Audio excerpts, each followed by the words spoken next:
신율의 뉴스 정면 승부 4부 시작합니다. 월요일 4부 여러분이 2주 동안 기다린 시간이죠. 지금 이 암담한 현실, 이 비극적인 상황을 우리 나름대로 분석을 해서 앞으로 우리가 빛을 어디서 찾을 수 있을 것인가를 생각해보는 시간 갖겠습니다. 엄경영의 엄경영 시대정신연구소장 나와 계십니다. 어서 오십시오. 네, 안녕하세요. 예. 국민의힘 그 탄핵소추안 불참 어떻게 보세요? 네, 탄핵소추안 불참을 했는데요. 여론은 조금 안 좋죠. 저는 한 3가지 정도 목적이 있었다 이렇게 봅니다. 처음에는 이제 이게 그 보수 괴물에 대한 우려, 이를테면 박근혜 트라우마, 이게 이제 첫 번째라고 볼 수 있을 것 같고요. 그리고 두 번째는 아직은 이제 여론조사 지지율이 버텨주고 있다 이렇게 판단하고 있는 것 같고요. 그 다음에 더불어민주당 이재명 대표, 그러니까 조기 대선이 치러지면 이재명 대표 당선에 대한 공포, 이런 것들이 이제 3가지가 복합적으로 얽혀서 이게 그 반대를 했는데 여론은 더욱 악화하고 있고, 또 하나 이게 그 한동훈 대표가 입장이 조금 오락가락했던 것도 있었던 것 같아요.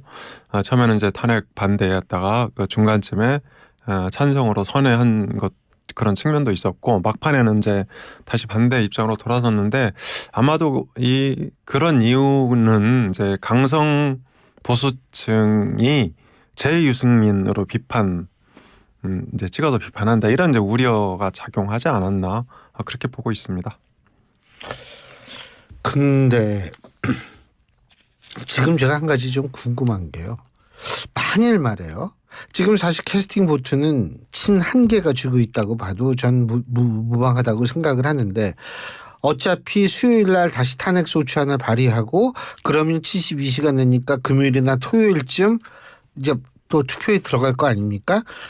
여기서 가정입니다. 만일 친한계들이 이 가결시키는 쪽에 표를 던진다고 했을 때에는 그 이후에는 다시 바른미래당 같은 그런 분당 사태가 일어날까요? 어떻게 보세요?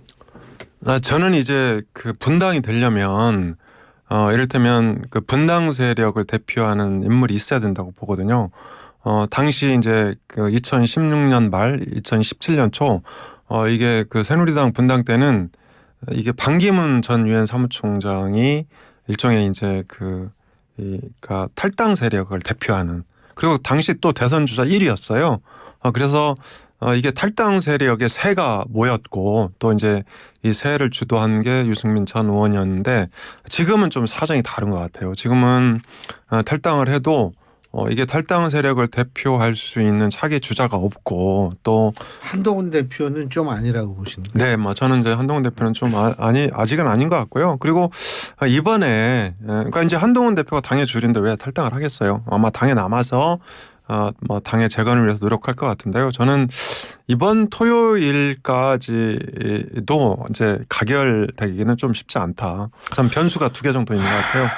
처음에는 이제 첫 번째로 들 수 있는 거는 좀 전에도 말씀드렸는데, 아직은 여론조사 지지율이 좀 버텨주고 있다. 그러니까 박근혜 탄핵 때를 보면요, 당시 박근혜 대통령 지지율이 5%까지 떨어졌죠. 예. 그러니까 17%에서 순식간에 11월 초에 5%까지 급락을 했고요. 2016년 지지율은 아까 말씀드렸습니다. 개요. 네. 네. 그리고 이제 정당 지지율도 그때 마찬가지예요. 그러니까 한국갤럽 기준으로 13% 정도 밖에 안 나왔거든요. 예, 오늘 발표한 여론조사죠. 네, 당시 새누리당 지지율. 예. 그래서 이제 제가 아까 말씀드린 게 한국갤럽이에요. 네. 그러니까 저는 이제 대통령 지지율은 10%, 정당 지지율은 20%가 붕괴되면 실제로 국민의힘 의원들이 위기감이 고조되면서 이게 탄핵소추안 찬성 쪽으로 선회할 가능성이 크다. 그런데 아직은 아까도 다뤄주셨을 텐데요. 아직은 이제 대통령 지지율도 10% 초반대이고 정당 지지율은 한 20% 안팎, 25% 안팎 이렇게 나오고 있죠. 예. 네, 그리고 말씀하세요. 네, 그리고 이제 두 번째 변수는 12일 날 원내대표 경선을 해요. 이제 추경호 원내대표 후임으로. 그래서 누가 원내대표에 되냐에 따라서 탄핵소추안이 통과될 거냐, 뭐 부결될 거냐 이렇게 좀 영향을 받을 것 같은데 현재 유력하게 거론되는 이제 분이 나경원 의원이라고 하더라고요. 나경원 의원은 친윤 아니잖아요. 그러니까 친윤은 아닌데요. 어쨌든 추경호 원내대표랑 조금 비슷한 그런 입장을 갖고 있어요. 이번 탄핵 국면에서는.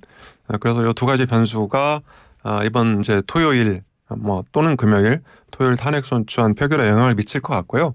근데 이게 사실은 시간만 문제지 그러니까 시간이 흐를수록 이게 탄핵 소추안 부결에 대한 분노가 국민의힘 쪽으로 이렇게 이제 보이고 있어서 저는 그러니까 계속 버티긴 쉽지 않다 그렇게 보고 있습니다. 아니 그 분노 국민의 분노도 분노지만 이게 예를 들면 주식시장 이거 점점 더 떨어지고 막 이렇게 되면은요 이게 자산 가치 감소로 이어지면 국민들 가만히 안 있습니다. 그렇습니다. 지금까지 시총이 150조가 넘게 날아갔다고 하더라고요. 그래서 요즘 이제 인터넷에 150조짜리 비상계엄이다 이런 얘기가 이제 흘러들고 있는데요. 지금 한국 경제가 굉장히 심각한 상황이다. 그리고 대외적으로도 트럼프 위기에 대응해서 외교력을 발휘해야 되는데 이런 것들도 지금 공백을 맞을 가능성이 크다 이렇게 우려가 커지고 있죠. 그러니까 박근혜 전 대통령 당시에는 경제가 하강 국면이 아니었었다는 거예요. 그 탄핵 당시에. 근데 지금은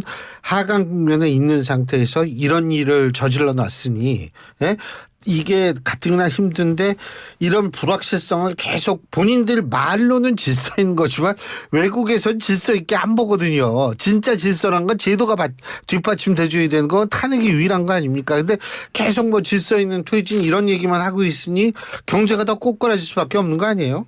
네, 맞습니다. 외국에서 훨씬 더 심각하게 보고 있는 것 같은데요. 저도 사실은 이게 이제 대통령 계엄 선포 포고 대국민 담화를 들으면서 마치 만우절 가짜 뉴스인 것처럼 되게 비현실적으로 느껴지더라고요. 그런데 국내에서도 그런데 외국에서는 얼마나 그러겠습니까? 선진국 최초의 계엄령 사태이니까. 그래서 이것을 이제 빨리 수습을 하려면 사실 이게 선택할 수 있는 방안이 제가 보기에 세 가지밖에 없어요. 첫 번째는 탄핵 소추안 통과시키는 거, 두 번째는 하야, 그리고 세 번째는 이제 구속. 요 세 가지 방안밖에 없는데요. 마지막에 구속은 그러니까 대통령 직무 수행에 대한 논란이 계속 있습니다. 왜냐하면 옥중에서도 그걸 사고로 보느냐 마느냐. 네, 그렇죠. 그래서 옥중에서도 이게 직무가 계속 유지될 수도 있다 이렇게 이제 생각하는 사람들도 있기 때문이죠. 그리고 사실 하야는요, 여야가 합의해야 이게 저는 접근 가능한 방안이라고 보거든요. 그런데 민주당 입장에서는 지금 하야는 절대 안 된다. 그리고 본인이 안 내려고 했다면 끝이잖아요. 네, 그리고 맞습니다. 그리고 저는 이제 대통령의 의중도 굉장히 중요한데 현재 대통령 의중 알려진 건 없어요. 근데 대통령은 이를테면 구수 세계관을 갖고 있잖아요. 그러니까 사시 구수 구수 세계관. 그러니까 구수 세계관을 갖고 있는데 이 내용이 뭐냐면 될 때까지 그러니까 사실을 계속 보는 거예요. 그래서 대통령이 이제 과거에 전광판 안 본다 이런 발언도 저는 그런 의미로 해석을 하거든요. 그렇다면 대통령이 과연 이게 탄핵 소추냐 하야냐 둘 중에 뭘 선택할 거냐 그럼 저는 100% 탄핵 소추라고 생각을 합니다. 왜냐하면 하야를 하면 직무 복귀 가능성이 제로가 되거든요. 그런데 탄핵 소추안을 가결시키면 헌재 심판을 통해서 복귀할 수 있다 이렇게 이제 생각할 가능성이 저는 크다. 전 그래서 대통령의 의중도 굉장히 중요한데 아직은 흘러나오고 있지는 않지만 아마도 이게 하야보다는 탄핵소추 쪽일 것 같고요.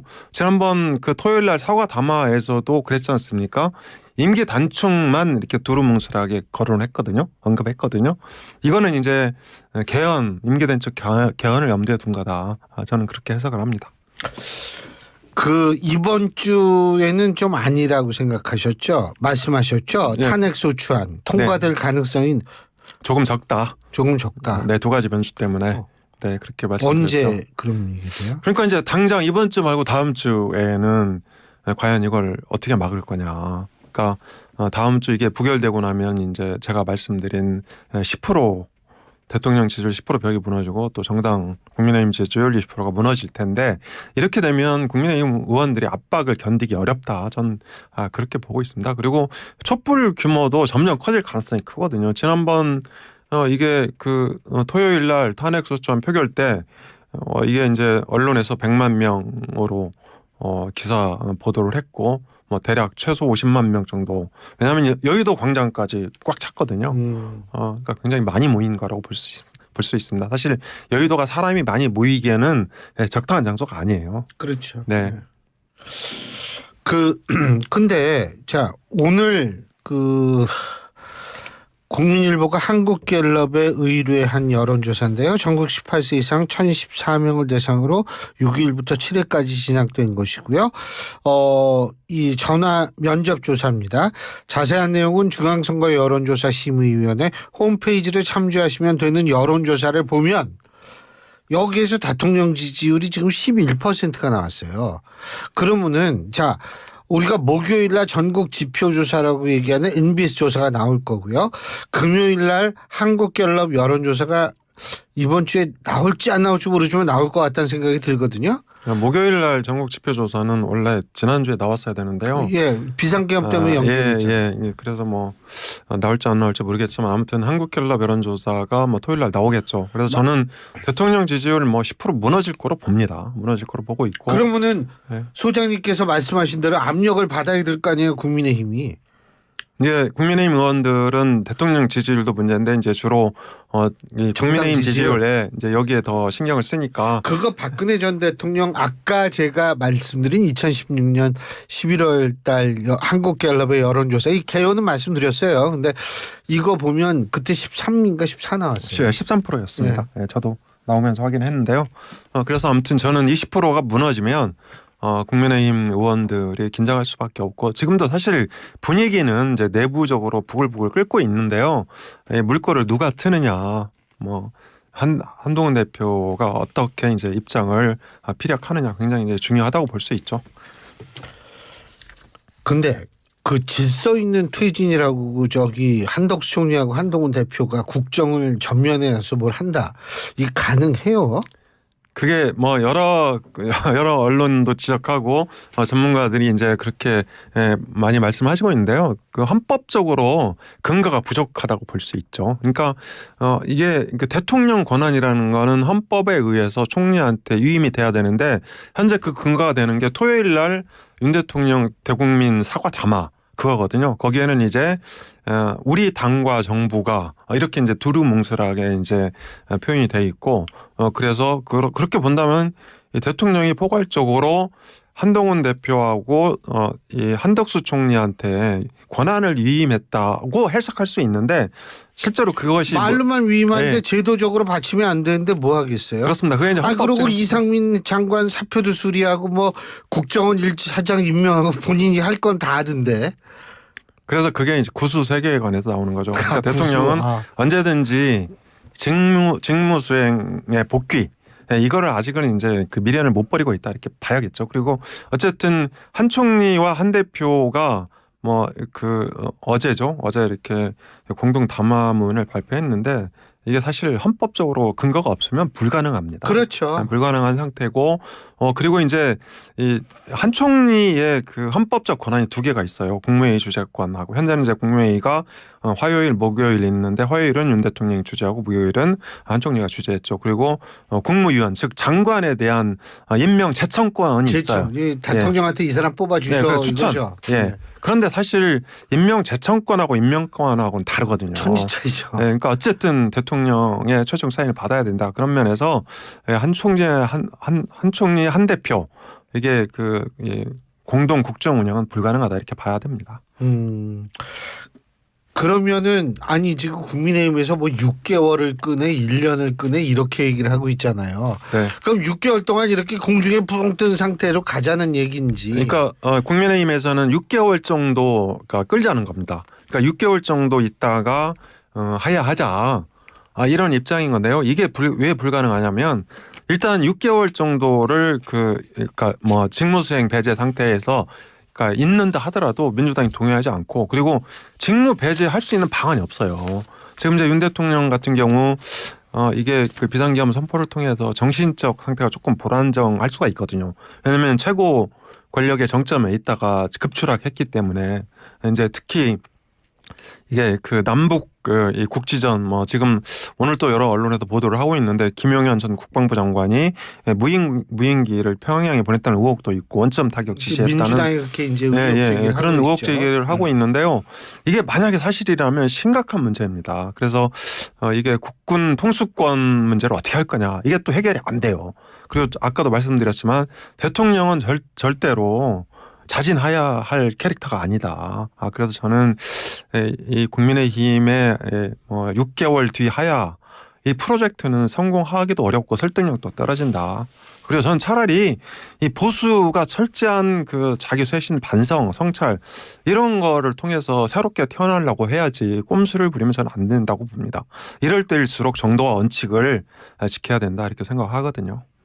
근데 사실 자꾸 이제 그 국민의힘 쪽에선 박근혜 전 대통령 탄핵 트라우마를 생각하는 모양인데 박근혜 전 대통령 탄핵 당시에 있어서의 사안의 성격이라든지 뭐 이런 것과 지금하고는 천지 차이 아닙니까? 그럼요. 그러니까 지금 MZ세대가 이게 촛불 시위에 많이 나가는데요. 이 사람들의 그 첫 일성이 뭔지 아십니까? 박근혜 국정농단 사태보다 훨씬 심각하잖아. 이 한마디로 딱 정리가 돼요. 그러니까 저도 이제 그 1979년 80년 계엄을 뭐 뉴스로만 보고 잘 몰랐지만 어릴 때라서. 근데 요즘 이제 MZ 세대가 그렇게 얘기한단 말이에요. 그러니까 이게 그만큼 심각한 문제인데 국민의힘이 이렇게 안이하고 한가하게 대응하면 오히려 더 멀어진다. 그리고 사실 이게 계엄 선포는 이미 벌어진 일 아닙니까? 이걸 어떻게 수습하냐에 따라서 보수가 재건될 수도 있는 거고 보수가 영원히 시리멸렬한 상태로 계속갈 수도 있다. 이런 점을 이제 알아야겠죠. 아니 근데 이제 이 그쪽에서 하는 얘기는 그런 것 같아요. 박근혜 정권 당시에 우리가 그 순수하게 응해줘가지고 우리가 밀렸다. 근데 저는 이렇게 생각하거든요.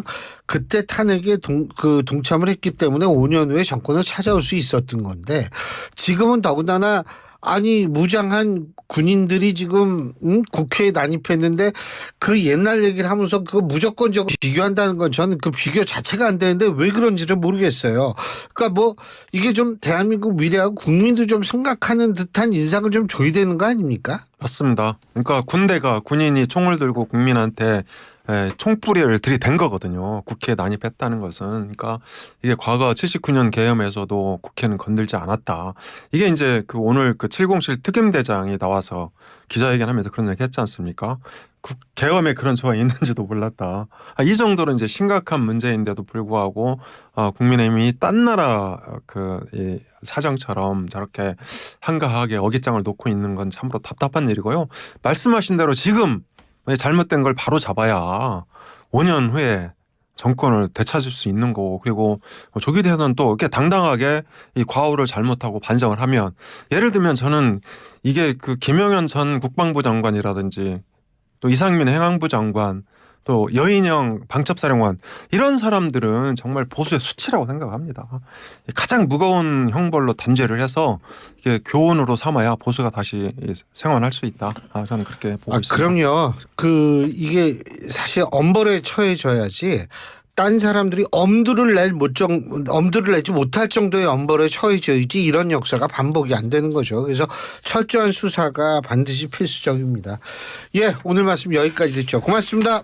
감사합니다. 예, 지금까지 엄경영 시대정신연구소장이었습니다.